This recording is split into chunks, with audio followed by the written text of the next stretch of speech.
예수 그리스도의 이름이란 제목으로 말씀을 증거하도록 하겠습니다. 오늘 이 본문은 3장 사도행전 3장 이 전체의 말씀이고 크게 두 가지 사건, 두 가지 단락으로 나눌 수가 있습니다. 사도행전을 보면 네 가지 치유 사건이 나옵니다. 중풍병자를 고친 그 사건이 세 번에 걸쳐 나오고, 그리고 열병을 고치는 장면이 한 번 나옵니다. 이렇게 네 개의 치유 사건 중에서 오늘 이 본문은 첫 번째 사건에 해당이 되고 있습니다. 1절부터 10절까지는 미문에 앉은 안질뱅이를 치유하는 사건이고, 그리고 11절부터 끝절 26절까지는 베드로의 두 번째 설교를 내용을 담고 있습니다. 베드로와 요한은 제9시, 오늘날로 말하면 오후 3시에 기도 시간에 성전에 올라가는 길에 어떤 사람들이 나면서 못 걷게 된 한 사내를 메고 와서 그 성전 미문에 두게 됩니다. 그는 성전을 방문하는 유대인들에게 구걸하는 그런 사람이었고, 또 그는 베드로와 요한을 포착하여 여느 때와 같이 구걸하기를 시작하였습니다.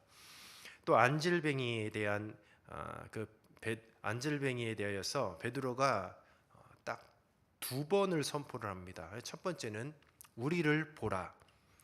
그리고 두 번째 명령을 하기 전에 베드로가 했던 내용은 자신들이 안질뱅이에게 줄 은이나 금은 없다라고 그렇게 고백을 합니다.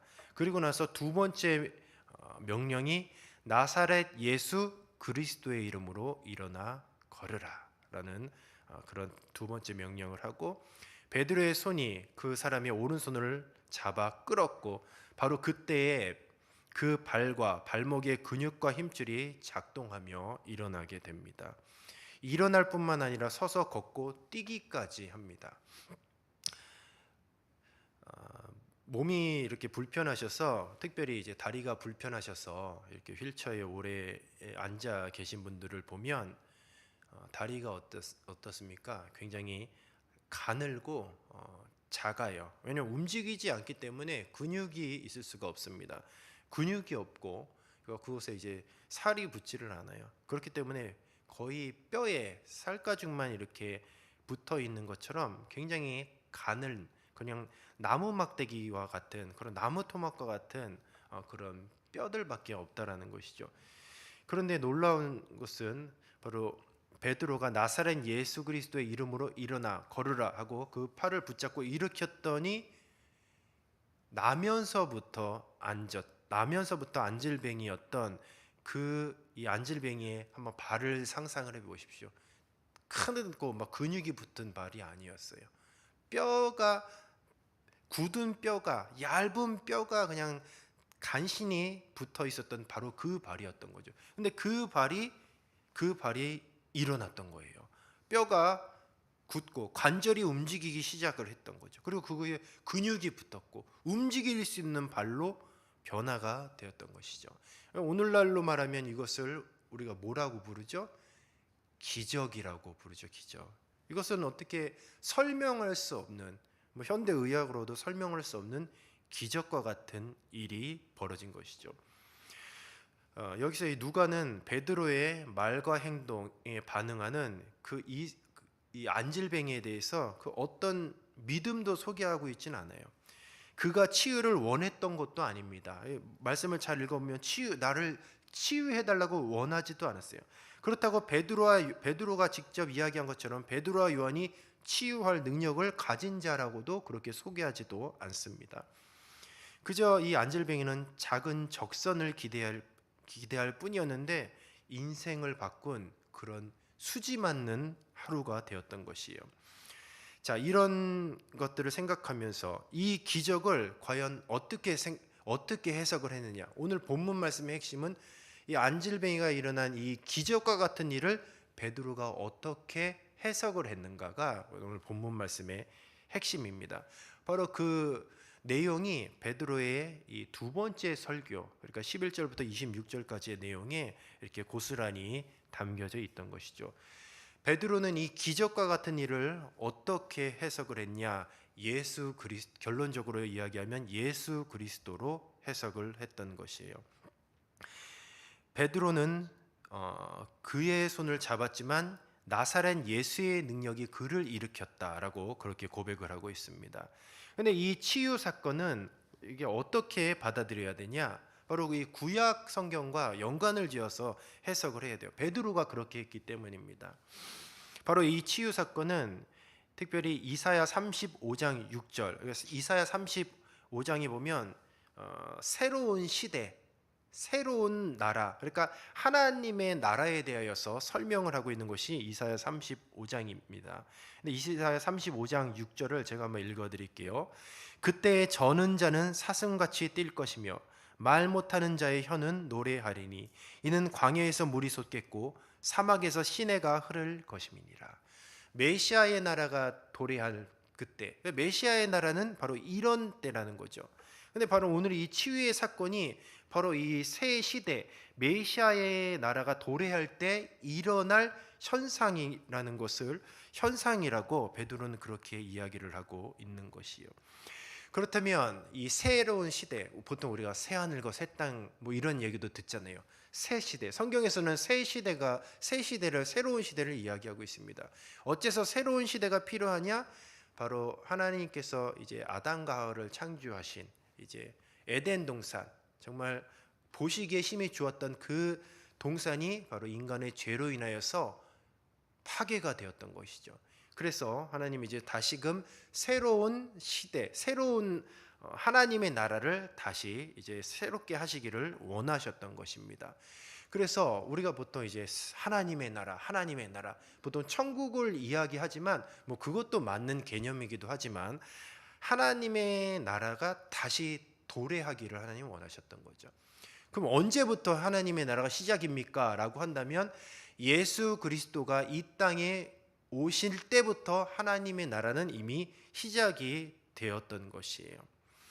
그렇다면 완성이 되었냐? 완성이 되지 않았습니다. 그 하나님의 나라는 언제 완성이 됩니까? 라고 한다면 예수님이 재림하실 그때 하나님의 나라는 완성이 되는 것이죠.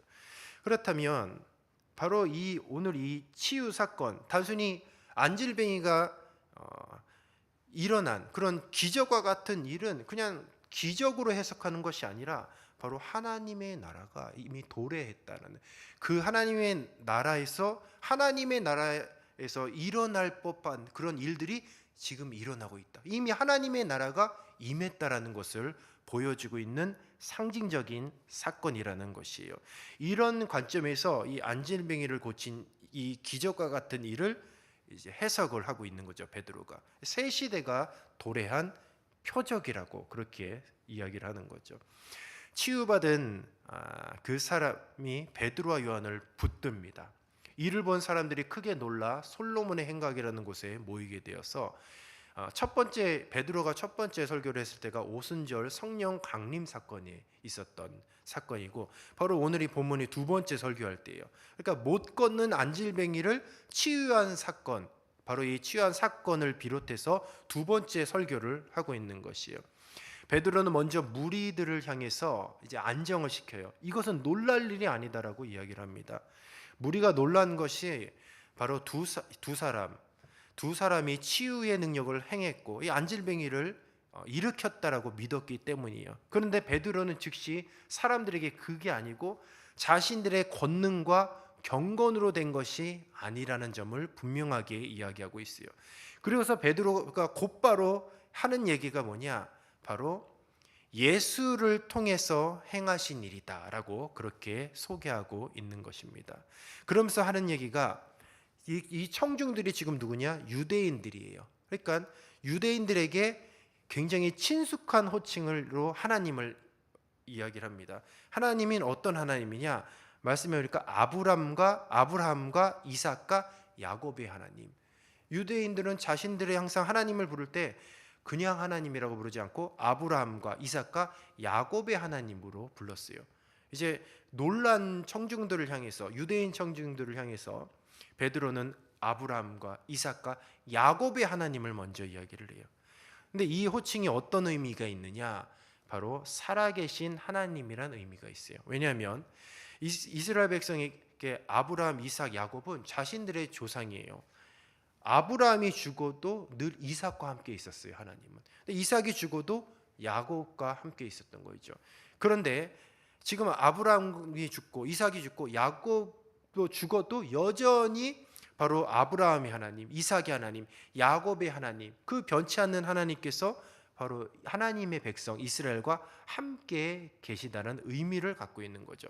그래서 아브라함의 하나님, 이삭의 하나님, 야곱의 하나님은 살아계신 하나님이라는 의미로 그들은 받아들여지고 있는 것이죠. 그러면서 하는 얘기가 그 하나님이 그의 종 예수를 영화롭게 하셨다라는 그런 선포를 하고 있습니다. 여기서 예수님을 하면서 수식어가 붙었어요. 그의 종이라고 얘기해요. 그의 종. 계속해서 이제 하나님의 나라에 대한 그런 개념인데요. 그의 종, 바로 하나님의 아들이기도 하지만 예수님을 그의 종, 예수를 하나님께서 그의 종 예수를 영화롭게 하셨다라고 선언을 하고 있는 거죠. 여기서 예수님을 그의 종이라고 이렇게 표현한 것은 바로 구약 시대에 바로 이사야 선지자가 메시아가 어떤 분이냐, 고난받는 종이라고 바로 이사야 53장에 묘사하고 있는 것이에요. 그래서 예수님을 향해서 그의 종 예수를 영화롭게 하였다라고 그렇게 소개를 하고 있는 거예요. 베드로는 의도적으로 예수님에 대해서 소개하면서 구약 시대에 예언된 바로 그분이 바로 예수님이다라고 그렇게 소개를 하고 있는 것이죠. 이사야서 53장에 바로 표현된 고난받는 종이 바로 예수라는 거죠. 그 이야기를 하면서 이스라엘 백성들이 예수를 거절하고 넘겨준 일을 의도적으로 상기를 시키고 있어요. 유대인들은 빌라도에게 예수를 거부하고 바라바의 사면을 구했어요. 그렇게 이스라엘은 생명의 주를 죽였다라고 그렇게 기록하고 있습니다. 그러나 하나님이 예수님을 살리셨고 제자되는 그 일에 지금 증인으로 서 있는 것이에요. 베드로는 이스라엘 백성들을 향해서 바로 무지해서 예수님을 거절했고 당사자인 종교 지도자들도 무지했기 때문에 이제는 예수님을 십자가에 못 박아 죽였다라고 그렇게 이야기를 하고 있습니다. 그러니까 몰라서 죽인 것이에요. 몰라서. 그러니까 너희들은 몰라서 죽인 것이기 때문에 회개하면 된다라는 거죠. 회개하면. 예수님의 죽음이 그래서 이스라엘의 무지와 완악함의 결과였지만 실은 모든 것이 하나님의 섭리와 계획 속에 펼쳐진 사건임을 계속해서 이야기하고 있는 것이요. 그래서 앞서 이 베드로의 그 설교를 통해서 첫 번째 설교를 통해서 3,000명의 유대인들이 회개하며 돌아왔어요. 계속해서 지금 이런 상황이 펼쳐지는 것은 베드로가 무엇을 얘기하냐? 하나님께서 회개할 기회를 주셨다는 거죠. 너희들은 몰라서 예수님을 메시아이신 그분을 십자가에 달려 죽이셨어. 그러나 이 구약의 모든 것이 예언되었던 것이고 그리고 예수님은 그렇게 죽을 수밖에 없으셨기 때문에 물론 예수님을 십자가에 못 박혀 죽은 장본인이 유대인들이고 이 앞에 있는 그런 청중들이지만 몰라서 그랬기 때문에 하나님은 회개하면 용서해 주실 것이다 라는 것이 베드로의 그 오늘 이 말씀의 핵심이라는 것이죠. 회개와 재용서로 새롭게 하면 다시 오실 예수의 날을 맞이하게 될 것이다 라고 그렇게 설명하고 있는 것이에요. 바로 그 날은 하나님께서 영원 전부터 예정하셨고 선지자들의 입을 통해서 말씀하셨던 바로 그 날이고 바로 그 날이 반드시 만물이 회복될 바로 그 날이다라고 이야기하고 있는 것이죠. 그래서 이 지금 베드로는 그 이 앞에 있는 청중들이 지금 어떤 시대에 살고 있느냐? 바로 지금과 아직 사이에 살고 있다라고 그렇게 이야기하고 있는 거죠. 아까 서두에 하나님의 나라에 대해서 얘기를 했잖아요. 하나님의 나라는 이미 시작됐지만 아직 완성되지 않았는데 바로 지금 어떤 시대에 너희들이 살고 있느냐? 바로 하나님의 나라가 이미 시작되는데 아직 완성되지 않은 사이에 살고 있다. 그러면서 이 안질뱅이가 일어난 이 사건이 어떤 사건이냐? 바로 하나님의 나라가 도래한 그런 표적이라는 것을 이야기하고 있는 것이죠. 그러면서 모세의 글을 또 인용하고 있습니다. 모세는 하나님께서 나와 같은 선지자를 세우실 것이고 그때 그의 모든 말을 들을 것이다 라고 명령을 했어요.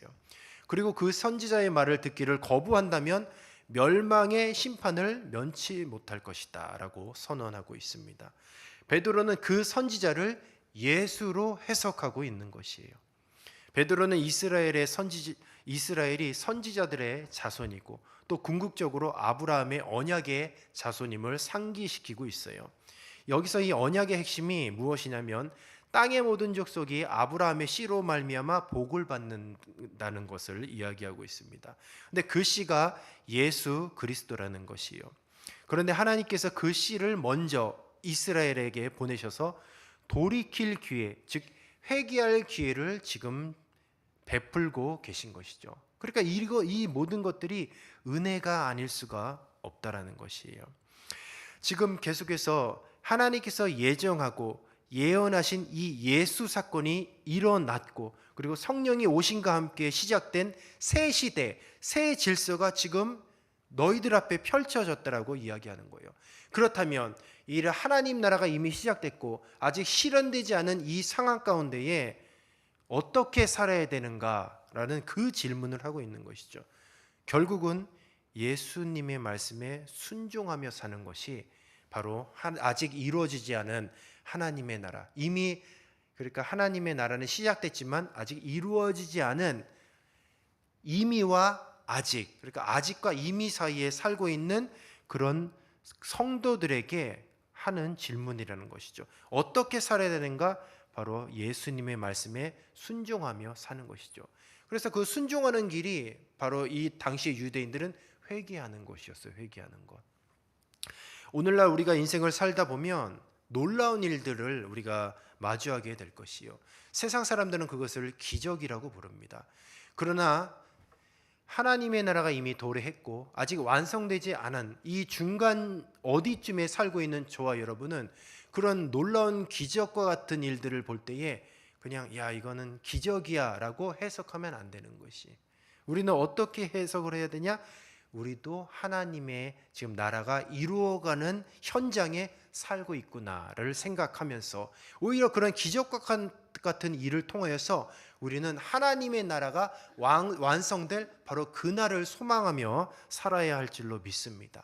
그래서 우리는 기적과 같은 일이 없지가 않아요. 지금도 우리가 예수의 이름으로 우리가 병진 자를 낫기도 하고 귀신을 쫓아내기도 하고 그런 일들이 지금 오늘날에도 일어나는 줄로 믿습니다.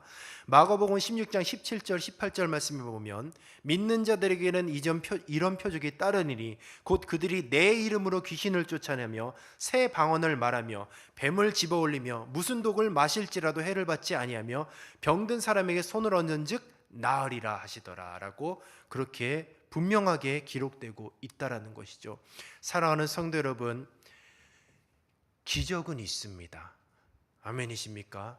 우리가 예수의 이름으로 병든 자를 위해서 기도한다면 병을 고칠 수도 있는 것이요.